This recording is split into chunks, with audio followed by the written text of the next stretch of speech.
जैसा कि दोस्तों आप लोग जानते हैं, पूर्णिया यूनिवर्सिटी में एडमिशन की प्रक्रिया शुरू हो चुकी है, जो 9 अक्टूबर से लेकर 16 अक्टूबर के बीच रखी गई है। दोस्तों आप लोग जानते हैं एडमिशन से पहले एक एप्लीकेशन की ज़रूरत पड़ती है, जो हमको जिस कॉलेज में सिलेक्शन हुआ है वहीं पे मिलता है, या फिर दुकान वालों के पास उसी समय कॉलेज के बाहर मिल जाता है। तो दोस्तों आज की इस वीडियो में मैं आपको बताऊंगा उस एप्लीकेशन को भरने के लिए, क्योंकि मैं आज वहीं कॉलेज गया था और बहुत सारे लोग को जो है ये मतलब फॉर्म भरने में बहुत ज़्यादा प्रॉब्लम आ रहा था। तो दोस्तों आज की इस वीडियो में मैं आपको पूर्ण रूप से उस फॉर्म को भरने के लिए बताऊंगा। वीडियो पर अंत तक बने रहिएगा, क्योंकि कल आपके पास कोई भी मिस्टेक हो सकता है और एक मिस्टेक आप जानते हैं कितना बड़ा मिस्टेक बन जाता है बाद में। तो चलिए दोस्तों वीडियो को शुरू करते हैं। आप देख सकते हैं इस फॉर्म को, पूर्णिया कॉलेज पूर्णिया का फॉर्म है। उसी तरह अगर आप दूसरा कॉलेज में जाइएगा तो एम एल आरिया कॉलेज, जो एम एल आरिया कॉलेज एम एल आरिया रहेगा। जिस कॉलेज में आपका सिलेक्शन हुआ वही कॉलेज का यहाँ पर नाम होगा। तो दोस्तों वीडियो शुरू करने से पहले आप लोग चैनल को सब्सक्राइब कर लीजिए, क्योंकि मैं इसी तरह का लेटेस्ट खबर सबसे पहले आपके लिए लेके आता रहता हूं। तो चलिए दोस्तों आप यहां पर देख सकते हैं, सबसे पहले तो आपको एक फॉर्म खरीदना होगा, जो आपको या तो कॉलेज में मिल जाएगा या फिर कॉलेज के बाहर मिल जाएगा। आप उस फॉर्म को ले लीजिएगा। वो फॉर्म आपको कॉलेज में जाने से पता चल जाएगा। उस फॉर्म में सबसे पहले आपका कॉलेज का नाम रहेगा, और फॉर्म एक ही होता है बीए के लिए भी, बीएससी के लिए भी और कॉमर्स के लिए भी। यहाँ पर आपका प्रतिष्ठा है, सत्र, सीजन लिखना है, लेकिन ये सब आपको यहाँ पर कुछ नहीं भरना दोस्तों, ठीक है। मैं जितना बोलूँगा आपको सिर्फ उतना ही करना है। एंड यहाँ आपको जो है अपना फोटो लगा देना है। फिर आपको नाम लिखना है, अपना जो भी नाम है, फिर आपका नाम इंग्लिश में लिखना है कैपिटल लेटर में। फिर आप अपना ब्लड ग्रुप अगर है तो दे सकते हैं, अगर नहीं है तो कोई दिक्कत नहीं है। फिर आप पिता का नाम लिख सकते हैं, यहाँ पर माता का नाम लिख सकते हैं। फिर आप अपना लिंग लिख सकते हैं, अगर पुरुष हो तो पुरुष, अगर स्त्री है तो स्त्री। एंड यहाँ पर आपको टिक लगा देना होगा आप जिसमें, ठीक है दोस्तों। फिर आगे बढ़ते हैं। आप यहाँ पर पूरा पता दीजिएगा, यानी कि जो आपका पता है, जैसे कि आपको यहाँ पर पूछ रहा है ग्राम, डाकघर, थाना, जिला, पिन, मोबाइल नंबर अपना जो भी है। और यहाँ पर भी आप सेम एड्रेस देना है। ये नहीं कि हम जो लॉज में रहेंगे वो लॉज का आपको नंबर नहीं देना है, मतलब एड्रेस नहीं देना है। आप जो एड्रेस ऊपर में दिए हैं वही एड्रेस आपको नीचे में भी देना है। अगर आप अलग अलग देते तो आपको बाद में निवास प्रॉब्लम में फिर प्रॉब्लम हो सकती है। तो आप एड्रेस देने के बाद फिर आपको अपना जन्म तिथि यहाँ पर देना है, जैसा कि आप लोग देख सकते हैं। फिर आपको ये ऑप्शन आएगा 7 नंबर कि विद्यालय महाविद्यालय का नाम जहाँ आवेदक ने अंतर स्नातक का अध्ययन किया, यानी कि आप जहाँ पढ़ाई किए थे क्लास 12 इंटर जहाँ से किए उस स्कूल का नाम क्या है। तो आपका जो भी स्कूल का नाम रहेगा उस स्कूल का नाम आप यहाँ पर लिख दीजिएगा, ठीक है दोस्तों। अगर पूर्णिया कॉलेज पूर्णिया से हो तो वो लिख दीजिएगा। अगर एम एल आरिया से जो भी कॉलेज से आप वो कॉलेज का नाम आप यहाँ पर दे दीजिएगा।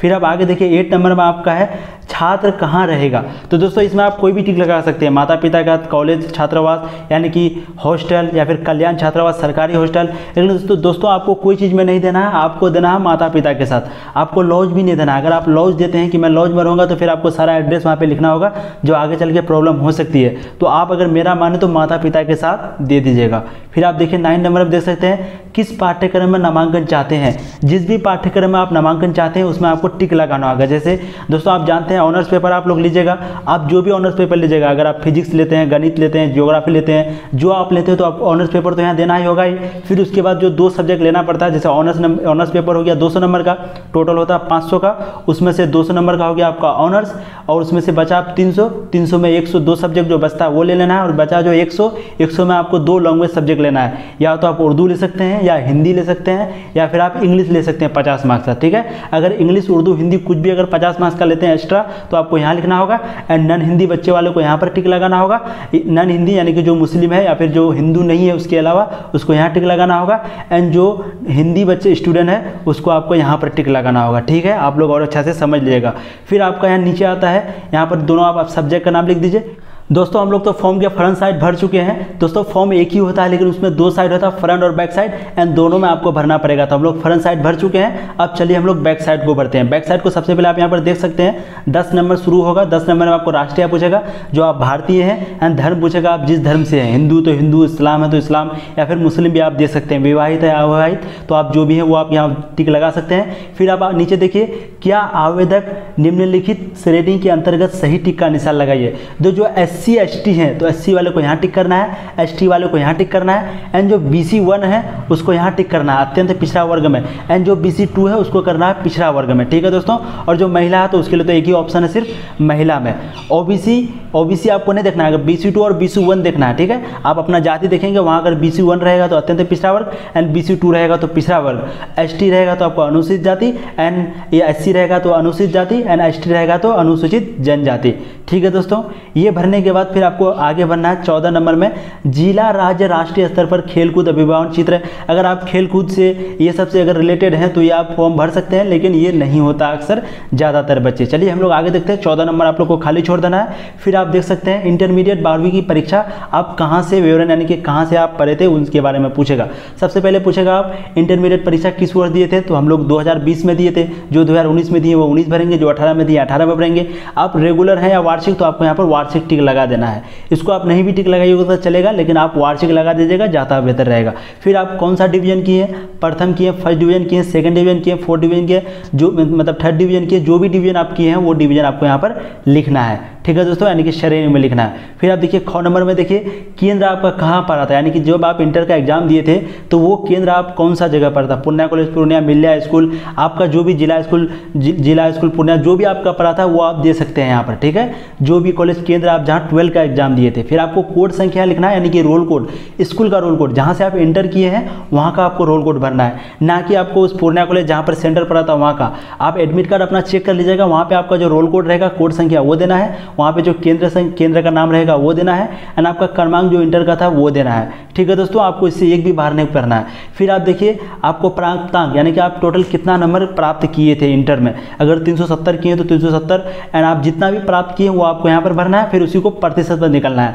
प्रतिशत में निकालने के लिए मैं आपको बता देता हूँ, आपका जितना नंबर आया, मान लीजिए आपका 371 नंबर आया तो 371 को गुना कीजिएगा 100 से, बाटा टोटल नंबर होता है 500, 500 से भागा दे दीजिएगा। ठीक है, यानी कि आपका जितना नंबर आया उतना नंबर गुना 100 बाटा टोटल नंबर, आपको इतना से गुना करना है, आपका परसेंटेज निकल जाएगा। फिर आपको जो है यहाँ पर परसेंटेज भर देना है। फिर आप आगे देखिए जिस विषय में प्रतिष्ठा चाहते हैं, यानी कि जिस विषय में आप चाहते हैं, जैसे जो सब्जेक्ट ऑनर्स में लिए हैं। अब मान लेते हैं साइंस वाले आप हिस्ट्री लिए हैं तो आप लोगों को नहीं भरना है, क्योंकि आप तो साइंस से हिस्ट्री में आए हैं, तो आप तो हिस्ट्री में आपको कोई नंबर मिला नहीं है, क्योंकि आप तो हिस्ट्री था ही नहीं, तो आपको ये कॉलम छोड़ देना है। लेकिन आप हिस्ट्री में ही थे, अगर मान लेते हैं आपका हिस्ट्री, जियोग्राफी ये सब सब्जेक्ट था और फिर से आप हिस्ट्री में एडमिशन ले रहे हैं, ठीक है, तब आप जितना नंबर आपको हिस्ट्री में आया, यानी कि जो सब्जेक्ट आप ऑनर्स में ले रहे हैं उसी का नंबर यहाँ पर लिखना है और यहाँ पर उसी का परसेंटेज लिखना है। दोस्तों जैसे कि मान लेते हैं हम लोग साइंस में थे, तो साइंस में जैसे मैं केमिस्ट्री ऑनर्स लिया हूँ, ठीक है, तो केमिस्ट्री में मेरा आया 69, फिर से मैं दोबारा जो ले रहा हूँ तो वो भी केमिस्ट्री ले रहा हूँ, मैं कोई फैकल्टी चेंज नहीं कर रहा हूँ, तो मेरा अगर 69 केमिस्ट्री में आया था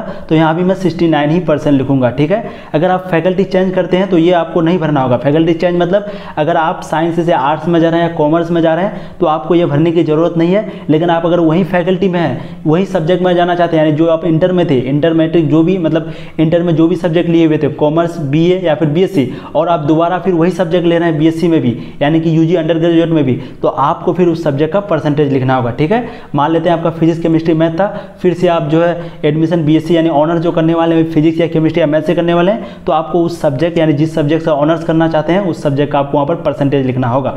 ठीक है, आप थोड़ा हिंदी में भी समझ सकते हैं। जिस विषय में प्रतिष्ठा चाहते हैं यानी कि एडमिशन चाहते हैं उस विषय में प्राप्तांक और प्रतिशत लिखना है, टोटल प्रतिशत निकालना है। दोस्तों यहाँ पर देखिए सूचीकरण संख्या, इस पर आपको कंफ्यूज नहीं होना है। आप यहाँ पर देख सकते हैं सूचीकरण संख्या K91034, तो ये आप लोगों का नंबर नहीं है। आप लोगों को सूचीकरण संख्या आपको एडमिट कार्ड नंबर में देखना है। एडमिट कार्ड नंबर आपका होगा, आप उसमें देख सकते हैं सूचीकरण संख्या लिखा हुआ रहेगा और ये नंबर लिखा हुआ रहेगा। ठीक है दोस्तों, यहाँ पर आपका 18 भी लिखा हुआ रहेगा, तो अगर जिसका 19 है तो 19, 18 है जिसका 18, जिसका 17 है 17, जिसका 16 है 16, ये आपको यहाँ पर भरना है। सूचीकरण संख्या आपका एडमिट कार्ड में होगा, यानी आपको वर्ष लिखना है, यानी कि जो वर्ष होगा। इस ऑप्शन को आप खाली भी छोड़ सकते हैं और आप वर्ष भी लिख सकते हैं। आप जो वर्ष में मैट्रिक किए थे वो वर्ष का यहाँ पर आपको लिखना है। ठीक है, क्योंकि सूचीकरण संख्या में आपको लिखा हुआ रहेगा वर्ष, जैसे आपको रहेगा पहले सूचीकरण संख्या, फिर आपको ब्रैकेट में रहेगा ये डैश दे करके फिर रहेगा आपको वर्ष। ठीक है, तो वर्ष में आपको मान लेते हैं 18 लिखा हुआ है, तो यहाँ पर वर्ष में आप 2018 भी लिख सकते हैं। ठीक है दोस्तों, आपको समझ में आ गया? अगर नहीं समझ में आता तो आप कमेंट कर सकते हैं, मैं कमेंट में आपको पूरा जवाब दे दूंगा।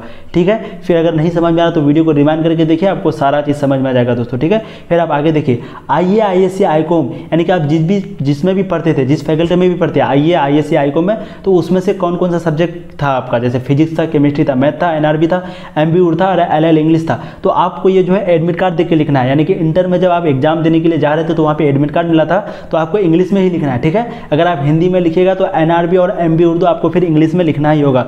इसलिए आप क्या कीजिएगा, आपको जो फॉर्म यानी कि जो आपका एडमिट कार्ड है उसको देख करके यहाँ पर आपको जो सब्जेक्ट था आपका इंटर में उसी को यहाँ पर भर देना है। जैसे मैं फिजिक्स केमिस्ट्री भर रहा हूँ, आप ज्योग्राफी हिस्ट्री जो भी आपका है वो आपको भर देना है दोस्तों, जैसे जैसे एडमिट कार्ड में सेम टू सेम।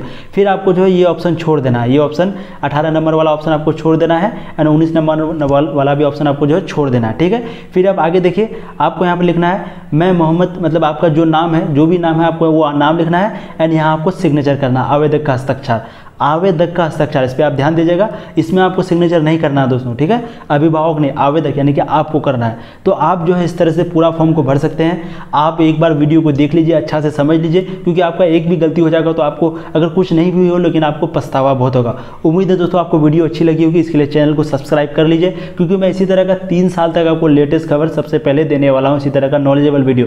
और वीडियो को शेयर कीजिए दोस्तों अपने दोस्तों को, क्योंकि बहुत सारे लोग का बहुत ज़्यादा गलती हो रहा है। मैं आपको एक एक स्टेप सही बताया हूँ, पूरा भर के बताया हूँ, आप जैसा कि देख सकते हैं एक भी स्टेप गलत नहीं है। आप स्क्रीनशॉट भी ले सकते हैं, वीडियो को पॉज कर करके आप देख सकते हैं। तब तक के लिए फिर मिलते हैं दूसरा वीडियो में, तब तक के लिए जय हिंद, वंदे मातरम।